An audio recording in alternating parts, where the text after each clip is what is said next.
Nagbigay na ng pahayag ang Tape Incorporated sa pag-alis nila Tito, Vic and Joey sa kanilang production company. Ang iba pang hosts ng Eat Bulaga naghain na rin ng kanilang resignation. Saksi si Aubrey Carampel. Kami po ay magpapaalam na sa Tape Incorporated. Matapos magpaalam kahapon ng Eat Bulaga hosts na sina Tito Soto, Vic Soto at Joey De Leon na live na napanood sa YouTube channel ng Eat Bulaga.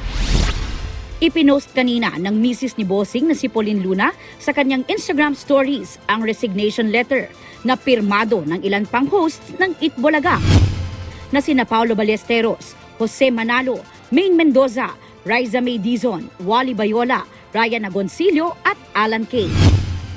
Naka-address ito kay Romeo Halosos Jr., ang President and CEO ng Tape Incorporated, ang producer ng noontime show. Ngayong araw, naglabas ng statement ang Tape Incorporated. Ikinalulungkot daw nila ang nangyari kahapon, pero nirerespeto raw nito ang desisyon ng mga host na iwan ng Eat Bulaga. Nagpapasalamat daw sila sa lahat ng mga walang pagod na nagtrabaho sa loob ng 43 years para maging number 1 ang noontime show. Ang tagumpay daw ng Eat Bulaga ay hindi nakadepende sa 3 tao lang, kundi sa collaborative efforts ng lahat ng talents, crew at loyal viewers. Masaya raw sila sa suporta ng GMA7 para palakihin ang Eat Bulaga upang makapaghatid ng saya at excitement sa mga Pilipino. Sabi pa ng Tape, malungkot daw pero life must go on at kailangan tanggapin ang mga pagbabago. Abangan daw ang mga bagong magpapasaya at magpapatibok ng puso ng mga manonood.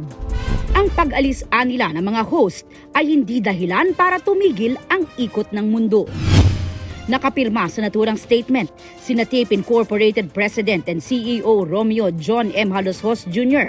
at Director of Finance Seth Frederick Bullet P. Halosos. Para sa GMA Integrated News, Aubrey Carampel ang inyong saksi.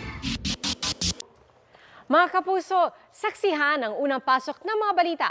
Maaaring mapanood ang Saksi at ang iba pang GMA Newscast sa youtube.com/GMA News. I-click lang ang subscribe button. At sa mga kapuso abroad, maaari po kaming masubaybayan sa GMA Pinoy TV at www.gmanews.tv.